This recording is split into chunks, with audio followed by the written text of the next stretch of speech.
السلام عليكم، كيفكم متابعيني طيبين؟ اليوم بسوي معاكم خضار مفلفل بالدجاج.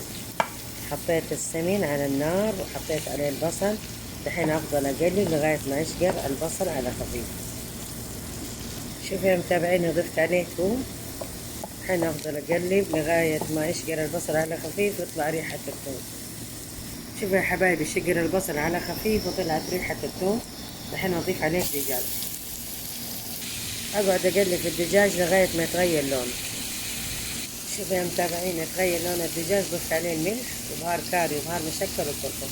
دحين اقلب المكونات مع بعض وضفت كمان مرقة ماجي. شوفوا يا متابعين، ضفت عليه فلفل حار. الفلفل الحار اختياري على حسب الرغبة. وضفت عليه طماطم قطع صغيرة.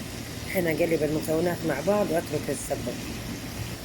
شوفوا يا حبايبي كيف تسبك. دحين اضيف عليها الخضار اللي هو كوسة، فاصوليا وجزر وفلفل رومي.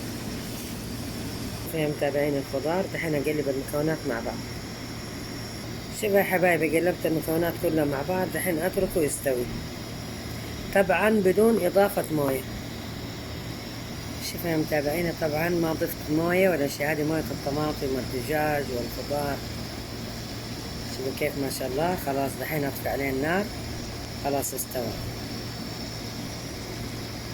شوفوا يا متابعيني، ما شاء الله تبارك الله.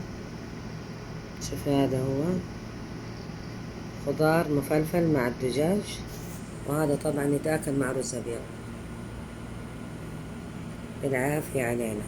إذا عجبتكم الوصفة لا تنسوني من الدعم واللايك. شوفوا كيف ما شاء الله، حتى الخضار يعني محافظة على قرمشته لأنه أنا كنت رافعة النار عشان لا يطلع مويته. شوفوا كيف ما شاء الله تبارك الله. الشكل يشهي والطعم يجنن. بالعافية علينا.